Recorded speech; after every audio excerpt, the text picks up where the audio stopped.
I'm Sarah Wilson, and you're listening to the Roots and All podcast.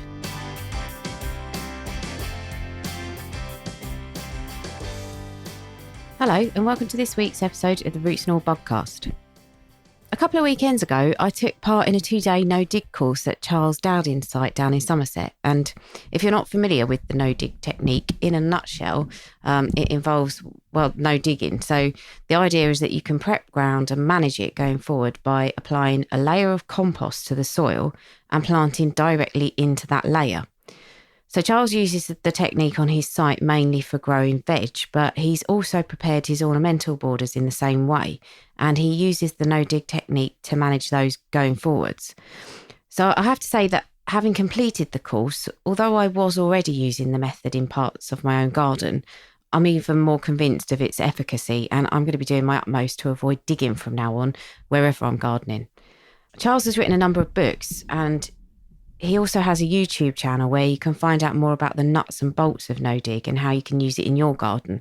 And he also runs courses, and if you get the chance to attend one of the courses that he runs at his homemaker's site, it really is quite a magical experience, and I can't recommend it highly enough. And Charles very kindly took some time to chat to me before the second day of teaching began. And I didn't want to go through how the technique works because, as I say, you can research that for yourselves and you can check out all of Charles's work online. So I asked him some questions that occurred to me after participating in the first day of the course.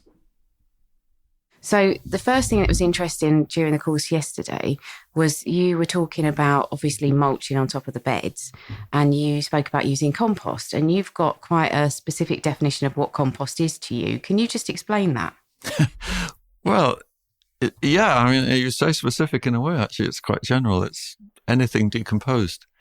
And I say that in order to encourage people not to feel worried that they have to use perfect compost. I think sometimes they worry about that. And so it could be like well-rotted animal manure that's even a little bit lumpy. And it's amazing how you can sow and plant into quite imperfect looking surfaces. When it's compost, it's soft and roots just love getting in there. So anything decomposed, whether it's old manure, leaf mold, your own compost you buy, green waste compost, spent mushroom compost, there's a magnificent range of possibilities. Well, and we're often told that certain crops like certain nutrients things. So do you find a better yield if you plant certain things in certain types of compost? Probably if we're talking about the few percentages points, but basically not, actually. And again, that comes back to what I'm always looking to do, is simplify things. And growing has been taking too much from the fertilizer manual and looking at nutrient inputs and outputs. And I look on it more as enlivening soil to make available what's there already. So that's a large part of what the compost is doing, or any organic matter mulch on the surface. It's feeding soil organisms, which then get busy and enable plants to find what was already there, but previously unavailable, locked up, immobile, because it was kind of dead in the soil. So you don't need to think in terms of spreading different compost or different amounts of compost even, really. For different crops, it's about just getting soil ready to grow. And you never use any supplementary fertilizers? I'm not here. I've tried it at different times over many years now, but in my previous incarnations, really, even farming in France. But here at Homemakers, I have used occasionally some rock dust, which is basalt rock in not exactly powder form, powder going to granules. And that can be a useful correction if you think you've got mineral imbalances for soils which are just not doing quite how you think they maybe should be. That's as far as I go, really. Or seaweed would be another one that I'd put in that category. So natural mineral supplementation can be good. Most of the time, though, I just feel that one doesn't need it. There obviously are problem soils, and if you've got one of them, and you'd know that really by looking around you, and you'd just be seeing nearby plants or even the weeds looking quite miserable, that would be a sign that you need to perhaps use something like rock dust. There's a company called Riemann who are brilliant for that, just basalt rock. Okay. And the other thing I thought was quite interesting is obviously when you start doing it, you've got the very rich layer of compost on the top, then you've got your normal soil, as it were, underneath with perhaps some grass and stuff in it. And I asked you this yesterday, do you find that plants root through that nice layer of compost into the soil below, or do you find they just sit in that top layer of compost? The defined layer does not last for very long. So the answer is totally yes. Like in year one, I was managing to lever out some parsnips which had gone through the compost, and the taproot of the parsnip, the edible part, even was going into the soil about 3 inches, 7 centimeters already.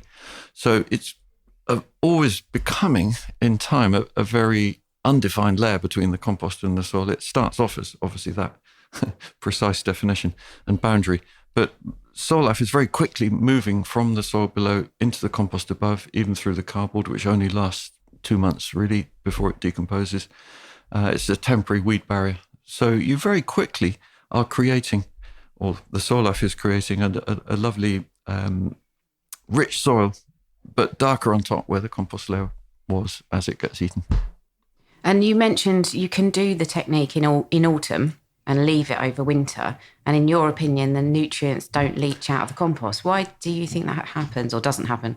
It's based on the evidence of what I see. And, like here, because I am indeed spreading all my compost in the autumn months, before Christmas mostly. And then I don't spread any more until the following autumns. And during the summer, I'm doing a lot of second plantings without adding anything more. So I'm doing just once a year application of organic matter. And if leaching was happening, the growth by autumn would start to look weaker. And it absolutely doesn't. Visit us to this garden in the autumn, September, October, and you can see it on the videos. The growth is just still really strong and abundant. So I think it's about going back to what I was saying about nutrients, and it's not nutrients in, nutrients out so much as the compost it's got some nutrients, and they definitely are mostly water insoluble. I wouldn't say all entirely, but mostly. And so they just stay there. And that whole interaction with soil life, that making them available as plants grow, the fungal network and all that kind of thing, it's a joy to behold. But it makes gardening so much easier. You don't need to worry about that. Yeah, I bet. So you're adding year on year, and is there a point where your yields kind of stop increasing, do you think? Will it plateau, the improvement that you see in your garden?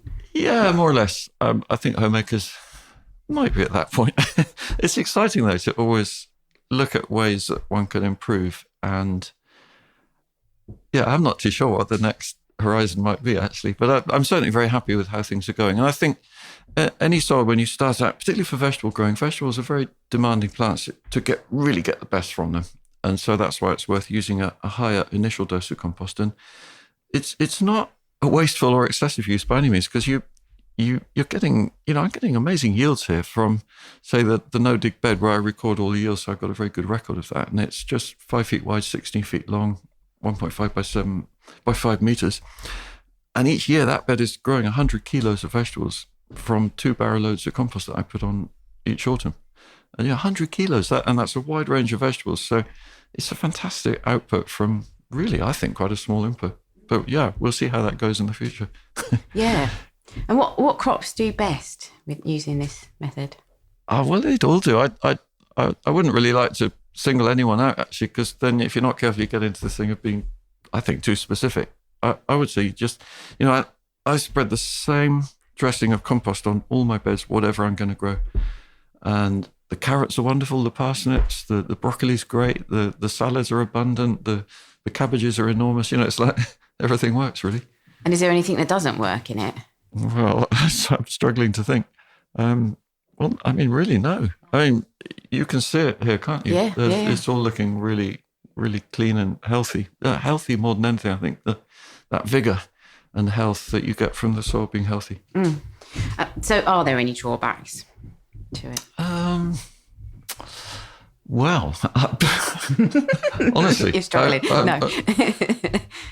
I wouldn't call it a drawback, but you just need to be a bit organised, But that's true for doing any good job, and I'd encourage any beginner to appreciate that there's a certain amount you need to know to grow great vegetables, and it's not so much about no dig; it's just about learning the timings of sowings and all those kinds of things. So inform yourself, and you can do it for free now because there's so much information on the web.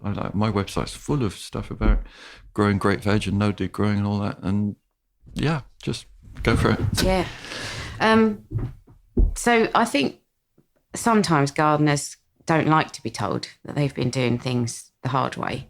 Yeah. So do you find an element of that when you try and tell people about it? Yeah, I think that is the hardest thing for the people I find easiest to teach and quickest to understand no dig, actually often beginners, because their mind is kind of clear of any preconceptions. And I appreciate very much when I see how experienced gardeners might be struggling a bit, because I take your point entirely. There's a lot to unlearn, actually.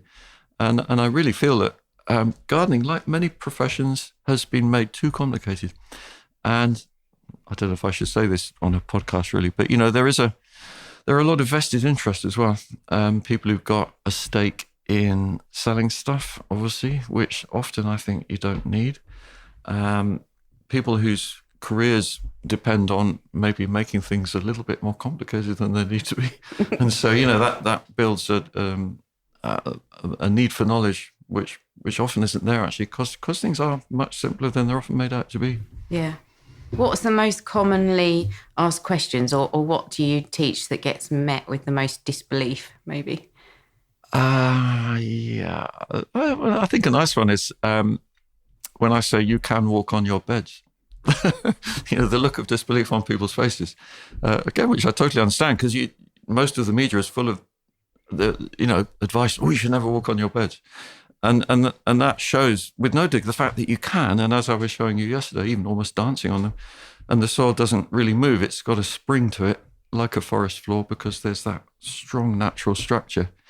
It's firm, yet it's open. So that's a nice one actually to demonstrate, because it goes to the core of another misconception, which is that soil needs to be loose and fluffy for plants to root into, and that's rototilling and all this kind of thing that you just don't need to do, actually damaging soil, really.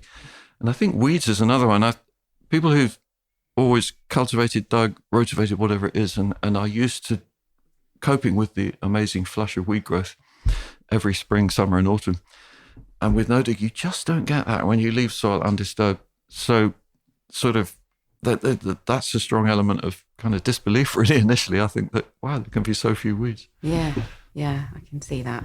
I suppose the last question is there a history of this kind of method being used maybe in overseas or historically? Does it have a background? I'd love to know more going back longer. But in say just in the last century, there is very much. It's been practiced, like in America, there was this lady, Ruth Stout, and her book called No Work Gardening, which was obviously a bestseller with such a title. And she was mulching with hay back in the 40s, 50s and 60s. But it's never really caught on very much. There were a few people in the UK doing it. And in the early writings of the Soil Association, I've come across that and having great success. Yeah, so why didn't it catch on? I'm intrigued. But I do feel that now it's different with the internet. It's helped me particularly to really get it out there. And people see these lovely images. The photographs are probably more convincing than anything. And I do feel it's exciting now. Actually, there's a real takeoff happening. And the fact that it's got into the Royal Horticultural Society garden at Wisley, their edibles garden is now 100% no dig, apart from one little trial bed. And Kew Gardens, they're no dig. In the UK, National Trust, a lot of their gardens no dig. BBC Beech Grove in Scotland. There's a bit of a revolution happening. It's exciting times. Yeah. Is it happening overseas as well? Is anyone picking it up particularly overseas? Well, I don't know too much, but I do get very encouraging feedback through my YouTube videos and from all over the world, in climates even where I've wondered how applicable this might be, like Arizona. I've had 2 or 3 recently, very dry climates where compost mulch is apparently working really well for the people trying it. So I'm finding the videos are great for that, because there's enough information in a video and visual as well that people can just adopt it. And I have heard from, many countries, exciting things. Yeah. And where can people go and find out more about you and see your videos and things? I would recommend, my YouTube channel. It's just Charles Dowding. My website, charlesdowding.co.uk. You can follow me on Twitter, Instagram and Facebook. So just check out the social media. So as with I think all of my guests, I feel really privileged to be able to sit down and talk to them about gardening. And I was really, really pleased to be able to just take some time out with Charles in the morning and go through a few things. So again, I'd like to really thank him for taking the time to do that. Obviously, there have been some reports released very recently about climate change and the state of our soils. And we do need to be doing more to conserve our soils. That's actually a massive understatement. And no dig is kind of proven to preserve soil integrity, structure. It doesn't disturb organisms. It actually builds a network under the soil. So it really, really is something that we need to be doing in our gardens and in other people's gardens if we work in them. I don't really know why we're not doing it. As Charles was saying, I think people maybe fight the idea that gardening should be relatively easy. The biggest problem I can see with the no-dig method is getting started, and perhaps as well as you're going, is getting enough mulch to put down on top of the soil. And that really, as far as I can see, is the only drawback. So it is such a no-brainer. You know, he was saying on the course, it even works on things like mare's tail and couch grass, some of the really horrible pernicious weeds that you think you couldn't possibly nobble with it. Basically, it's just a case of kind of keep on keeping on and chucking stuff on top, and eventually they just can't, they don't have infinite reserves of energy and they will just disappear in the end. So if you're not trying it, again, please do check out Charles's YouTube channels, get his books. He's a prolific writer and he's done lots and lots of talking and stuff on his website, recording. So please do go and check all of that out. Hopefully I'll be doing an episode in the future about soil science, so stay tuned for that. And thanks as always for listening, and I'll catch you next week.